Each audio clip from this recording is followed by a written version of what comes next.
Opening doors to opportunities is what I would say is one of the most powerful pieces that we can do for our kids, and valuing what they bring to the table. So often adults don't expect enough of our kids.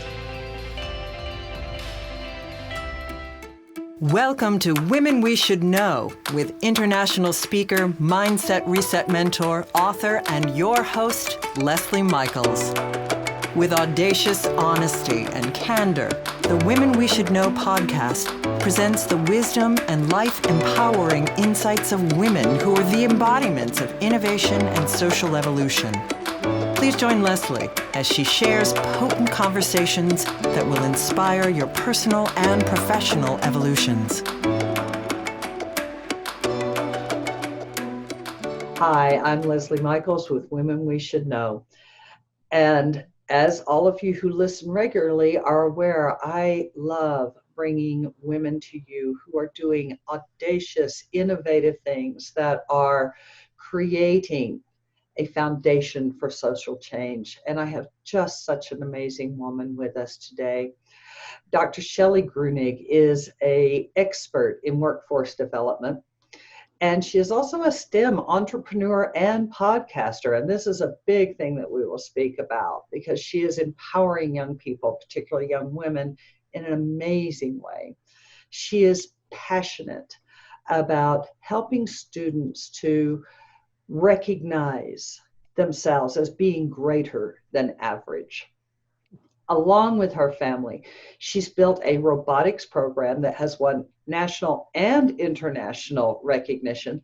And in 2019, she was named Coach of the Year by the Air Force Research Lab at the annual STEMmy Awards ceremony. How amazing is that? Currently, Dr. Shelly is working on her memoir, and she's calling it Falling Forward to Be Greater Than Average. And it's a collection of powerful lessons in failing forward that she learned during the 15 years of coaching a robotics team and developing leadership skills in thousands of students. She's not only teaching them robotics, she is helping them develop their leadership skills. So I am so pleased and honored to introduce this amazing woman to you. Hi, Shelly. How are you today? I'm fantastic, Leslie. I'm so excited to be here. Certainly, I'm excited to have you here. And who is your little friend back there behind you? I have to ask. Sure. This is, you might recognize him from The Force Awakens. This is a replica of BB-8. He is a working robot, and he was created to excite kids about science. And did you build this, or did you help your kids build this? Well, I don't build robots. I would love to build robots, but that's not my job. It's the student's job. He actually was built by a group of folks here in Albuquerque, New Mexico that were at the Balloon Museum, Albuquerque International Balloon Museum, but he was broken and they couldn't figure out how to fix him. And so they asked my students if they would give it a shot. And within a few days, the students had utilized their knowledge and 3D printing skills and technical and mechanical skills and had him working. So now we just take him out and share him, because who doesn't love to hang out with BB-8? Exactly. And how amazing that these kids that you have tutored, let's give credit where due, that you have tutored and you have coached, were able to fix this lovely little entity that they could not fix at the museum. Yes, that was pretty exciting. It was a great challenge. It did show the students that they could be greater than average, right? Absolutely. Absolutely. Now, I know you are an expert in workforce development, so robotics and STEM, this was not necessarily your first dream. When did that pivot take place? Right. So I had a background and was working in workforce development and helping people from major national companies make transitions and build their careers. And then I had kids of my own. And my husband and I decided at some point that we would homeschool. So I became a homeschool mom. And of course, I wanted to make sure, one of my greatest priorities was to make sure that my kids knew what they wanted to do with their lives. We have three children. And so in 2005, when our son was 12, Daniel, I stumbled across this robotics competition, and I thought, ooh, that's kind of right up his alley. That'll be a fun thing to do for science, hands-on. So we invited a few friends that first year. There were 3 boys on the team, and it has not stopped since then. And in fact, this past year, we had about 60 kids on the team, and more than 50% of them were girls. Oh, congratulations. And I know from a previous conversation that one of the exciting aspects of what you get to do is not only prepare these future women to have a place at the table in the field of STEM, but to have the leadership skills that if they're not offered a place at the table, if they're not afforded a place at the table, they can just go out and create their own table. Absolutely. So the whole program is not just about robotics. I think what I shared with you is a very small portion of it is robotics. Of course, the building, the programming, the learning, and the fun of competing. But a very large portion of this is leadership development and teaching entrepreneurial skills. So many of my students help build the business Be Greater Than Average, where we run STEM camps for kids and teach other kids. And it's very empowering and exciting and teaches them so many great skills that they learn through the experience. We all know that experience is the most powerful teacher, right? You can read it. Isn't that true? Isn't that true? So the best things that we learn in life are from these powerful experiences. And so we just offer those up. And just recently, the business that we run, the students and I run together, we had to pivot into online camps instead of in-person camps. And the learning curve has been huge, but the kids are stepping up to the plate and delivering. And this is probably going to be one of the most exciting pieces of our business, because it's already showing the fruit of what can happen when you have a strong business model and you're able to pivot and grow. That is amazing. And I hadn't really thought of COVID in relationship to what you're doing, but of course it would have a dramatic impact. And since the students you work with are already very tech savvy, I bet this is a great adventure for them. It has been, and it's realized after the first day that we taught a camp online, everyone was so excited. They realized that not only now can we impact the kids in our community and in our state, but now we can impact the kids across the world. Like, we are no longer bound by our location. And that has been such an amazing shift in our paradigm and our strategy as a business.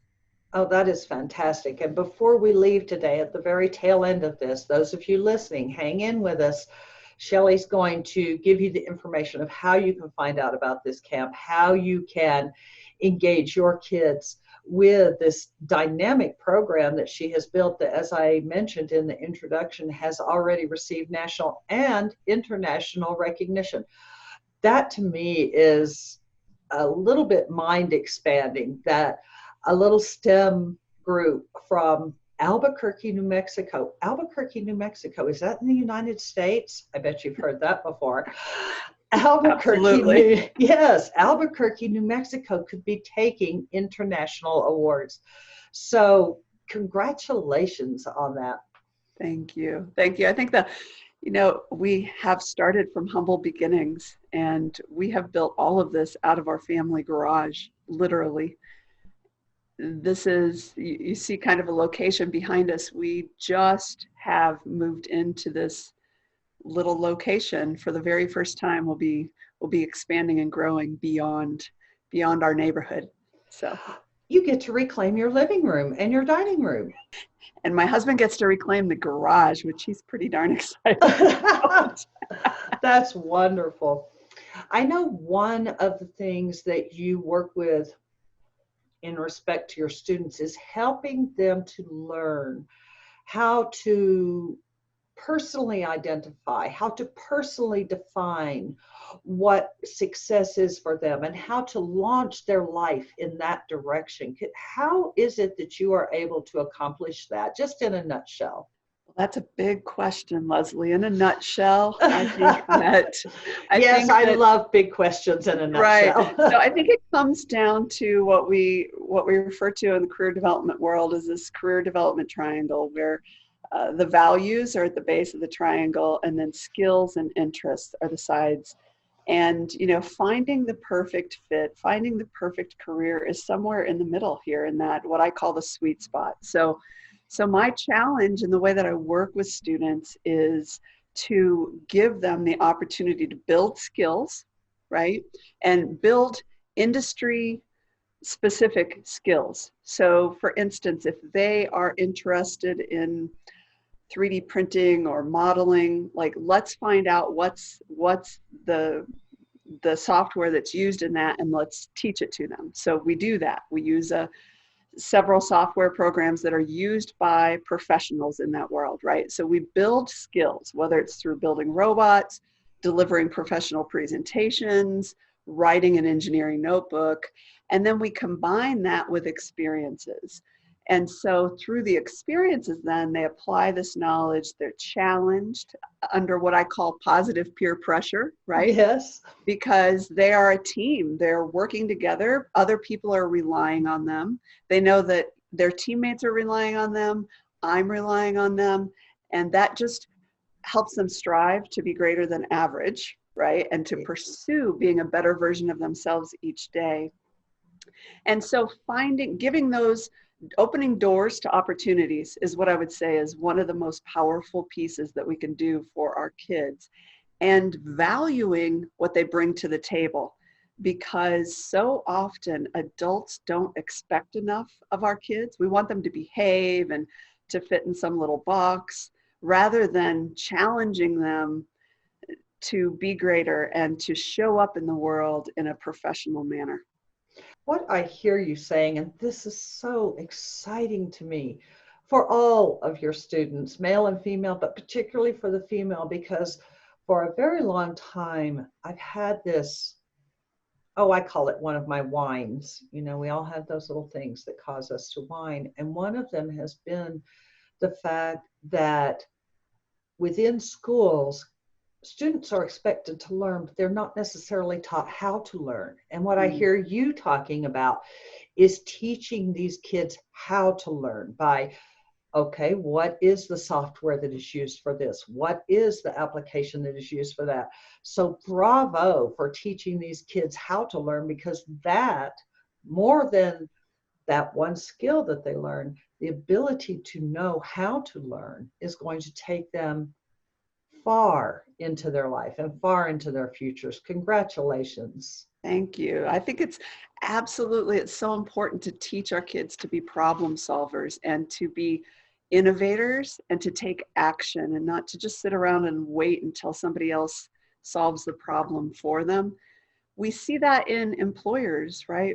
Employers are looking for good problem solvers and people who are going to take initiative. It's important, whether you're an entrepreneur or you work in a lab for a professional organization, being able to, what we do is we use the engineering design process. We created and actually have a patent pending kid-friendly engineering design process. And we teach how that can be used to solve every problem in life, not just problems with robots. Oh, that is brilliant. I was just having a podcast conversation with a colleague a couple of weeks ago, and she consults high-level businesses, Fortune 200, Fortune 100 businesses, and what she said she encounters as a significant problem over and over again is people being put in management positions without being taught how to lead. And you are filling that gap in an amazing way. Talk to me about this, and talk to our audience about this premise, this passion you have, where it came from, this be greater than average, and how you are able to impart that desire and that passion within these kids beyond these obvious skills that you've already spoken to? Wow. So I guess the birth of that, and it's interesting because I am working on my book, I've thought a lot about this, and I'm not going to give you the full version because that would take us all day, but basically it started out just as a child myself and struggling to find a place to fit in. And as a young woman who really loved science and technology and all of those things, just not finding support in my small little community for that. And so as I grew up, and matured, and through life experiences that we have, I had some really great mentors who helped open doors for me, and realized that the only thing really holding me back was my own mindset, right? Right. So that is something that I have taken forward and into working with these teens. Oftentimes, young nerdy kids are maybe marginalized, or they're not the popular ones in the classroom. They're not the ones out there winning on the athletic fields. They can be often, often at times they're musicians and do some amazing things. But I wanted to be able to have a safe place where kids could what we call find their people. And I coined that from a parent who I overheard on a conversation after she brought her son to one of our events. She had called up her husband and said, "Oh my gosh, Ryan has found his people." Oh, And that how was powerful for me, beautiful. right? Beautiful. Powerful. Yes. We are all looking for our people. Absolutely are. We all just want to be part of something bigger than ourselves, right? And so Yes. it's creating this place, and what better than using technology and STEM and the entrepreneurial journey to invite kids in to do hard things and to show up and to learn from that. And so that's kind of, it goes back to those roots. I had such a great upbringing as a child, and spent a lot of time in my daddy's garage fixing things with him. It allowed me then to apply these skills, and then to challenge my kids at first, my own three kids, Daniel, Mackenzie, and Bethany, but then beyond them, to go out and really create this campaign for excellence. And not that you have to be excellent, but that you have to be on a journey to become excellent. And that starts by what I often call failing forward, that it's absolutely okay to make mistakes. Like, the faster we make mistakes, the further we'll go, the further we'll be able to develop. So let's fail forward and continue to be greater than average. So That that's is how that brilliant.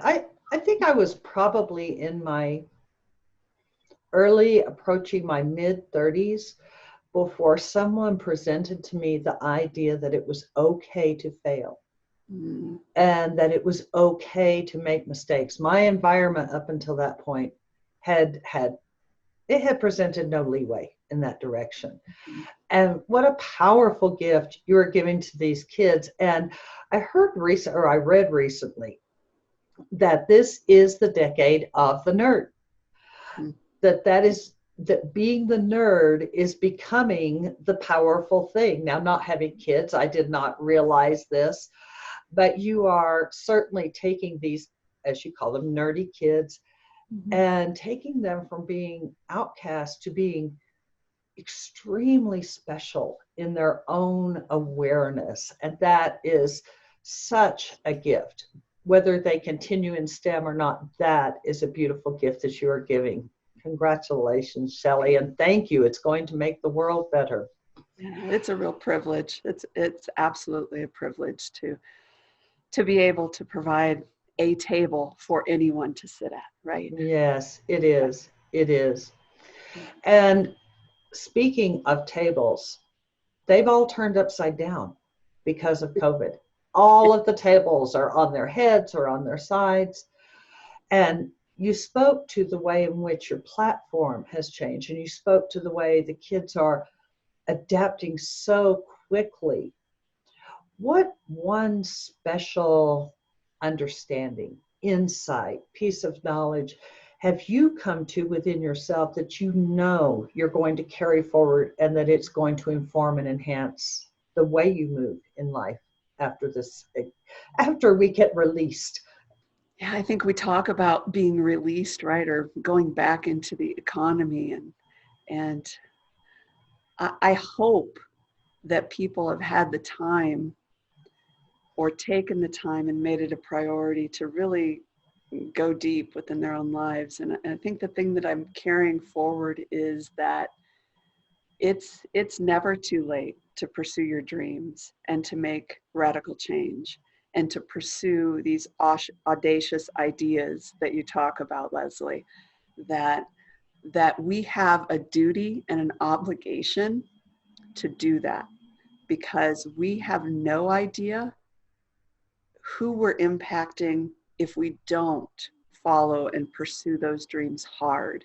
And so I have to honestly share that this period of COVID has been one of the most growing and challenging and crazy, exciting, innovative times in my life. And I realize that some people are really struggling. So I just want to encourage people to all of this, all of our journey, it starts with our own mindset.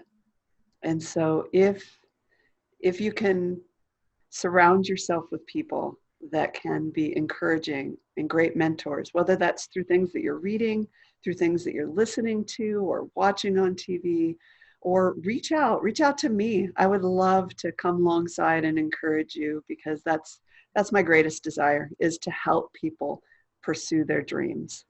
Well, that's a beautiful thing. And I'm sure some of the individuals listening will take you up on that.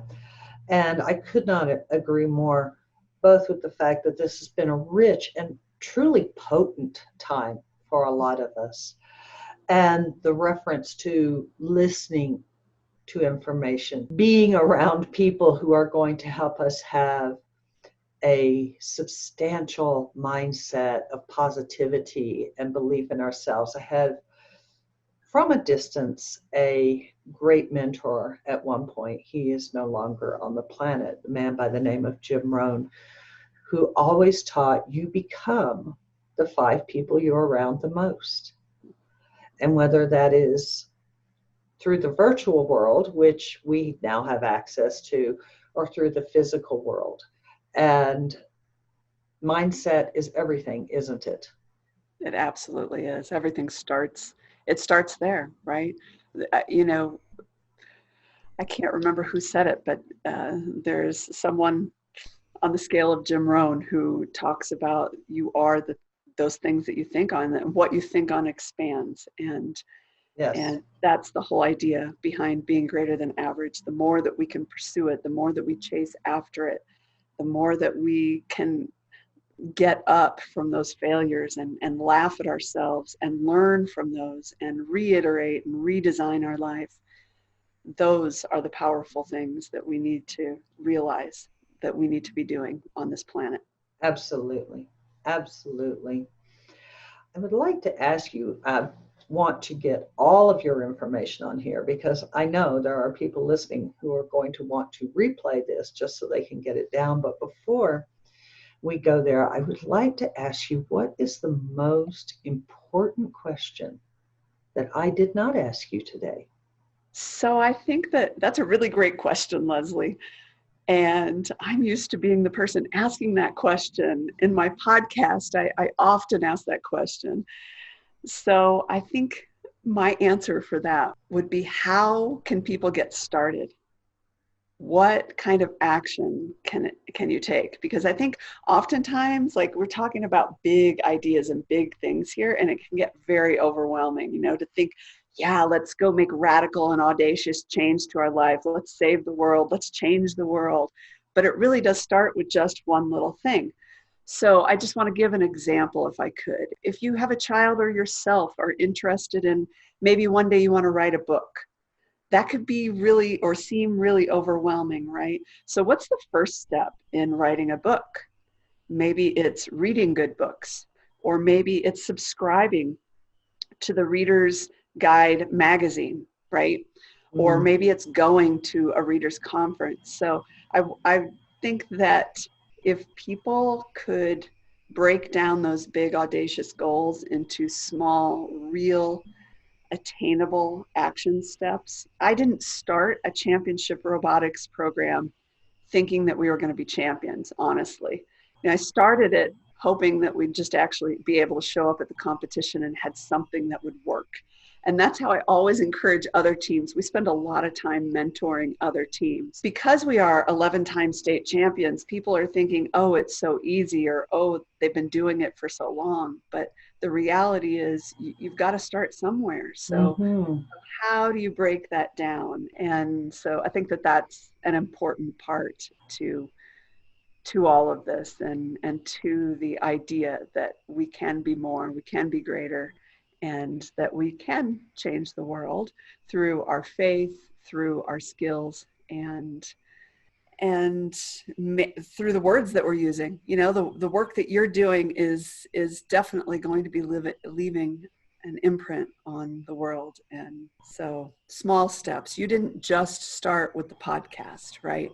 To get to this point, you have had many smaller steps along the journey. I'm in my 60s. I walked all the way here. So that's a really important point. And I can honestly admit to those listening that I've had my moments when I look at someone who is doing something, I say, no, I can't do that. I don't know how to do that. Fortunately, I've always had good friends who look at me askance with that, oh, do get over yourself, Leslie. And then it allows me to keep going, right? Right. Yes. So we all have to take those moments, right? That's right. Picture perfect, like this picture perfect interview, it took a lot of blood, sweat, and tears. And in the robotics world, there's an award that we often say we never want to get, and it's called the Blood, Sweat, and Duct Tape Award. It's not that you really bleed on your robot, but sometimes you do. You know, that it takes effort and just continuing to persevere. Yes. Right. Right. Taking And those steps forward. And there are many ways to bleed. We bleed emotionally. We bleed anxiety. We can bleed on our projects sometimes. Absolutely. Sometimes you just have to take them and set them aside for a while, right? And then get back at it. I think to be able to honor yourself by giving yourself the space, but by knowing that, you know, you have this big dream. The dream that you're pursuing right now, you've shared with me before, is something that was your childhood dream. You know, and creating this space. And so success doesn't happen overnight. And particularly when I work with young people, that's hard for them to understand, to be patient, to love yourself, to be okay, to lick your wounds sometimes, and then to get back out there and do it again. I'm so happy you brought forward that point of just set it down sometimes. I like to tell people, letting go is not the same as giving up.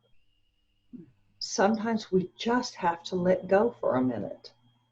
Let it sit on the shelf, but it doesn't mean giving up. And I think so often people give up instead of just letting go for a minute. Absolutely. Absolutely. Yes. Because, you know, even when we let go, oftentimes our brains are working on solving whatever that problem is. And I can see it over and over and over again in robotics. One of my very first proud moments was when one of our team members was getting interviewed, and I was watching him from afar talking to the judge. And after he got interviewed, he came back and I said, so tell me, what did they ask you? And he said, well, one of the questions they asked me was, what do you do when you have a problem? And so in my adult mind, I knew exactly the judge wanted to hear, well, we use the engineering design process and we take these steps, right? Right. But what the student shared with me that he told the judge was, well, when we have a problem, we usually just go home and pray on it. And then the next day, somebody has an idea to solve it.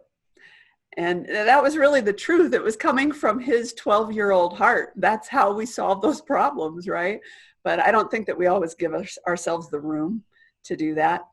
Out of the mouths of babes. Exactly, exactly. So I always reflect on that day when Cliff shared with me, and I was so proud of him that day, and that story lives on. That was literally the very first year we ever competed, and nothing went right that year. We didn't score a single point, but oh my gosh, did we learn a lot. Oh, well, then many things went right. Yeah, with much hard work, let me say. It Yes. just get given to you, right? That's right. That's right. Oh, Shelly, I could go on and on with you. You are such a fascinating and dynamic woman. Thank you for joining today. And before we close, would you please let all of our listening audience know where they can find your podcast, where they can find your STEM program, where they can find out about your camps? Absolutely. Well, Leslie, it's been my pleasure. And, one parting thought is that to be greater than average is really a choice. It's a choice that we make in our minds, and to pursue that journey. And one of the things that I just love to do is to give people the courage to make that choice and then to bet on themselves and to pursue it. And so hopefully you'll reach out, your listeners, your viewers will reach out, and I'm happy to talk with anybody and create connections, because that's really what the world is about for me. You can find me, the podcast. My husband and I co-host STEM Southwest podcast, and you can find that at STEM, STEM, which stands for Science, Technology, Engineering, and Math. For those who aren't familiar with that, sometimes I forget. It's such my world, but it's an acronym that not everybody's familiar with. We call it either STEM or STEAM. Sometimes we add in art, but STEM Southwest podcast is at stemsw.com. So you can find that there. And then you can find our camps and programs at begreaterthanaverage.org. Both of those have Facebook pages that you can look up and like us on there. We have a nonprofit organization. The robotics program has a nonprofit organization as well called R4 Creating. So R, the number 4, creating.org. And you can find us out on the web there as well, and on Facebook. And I think if you probably just Google my name, lots of things come up. I have a very unique name, so that's helpful, and always willing. So excited that we are taking our STEM camp and enrichment programs to the world, to the country. So if your listener, if anyone has kids out there that they know between the ages of 6 and 17, please reach out so that we can get connected and make their journey greater than average. Thank you, Shelly. Thank you so much. And thanks for tuning in, everyone. We hope you received inspiration for expanding your own innovation and your own social influence. And in closing, I would just like to remind you, you are stronger and wiser than you know, and nothing is beyond your reach. Thanks for tuning in, everyone. We hope you received inspiration for expanding your own social innovation and influence. Help us inspire others by sharing this episode and leaving your comments over at lesliemichaels.com/podcast. For more tips, insights, and support in creating a fully audacious, professional, and personal lifestyle you love, visit our Women We Should Know community on Facebook.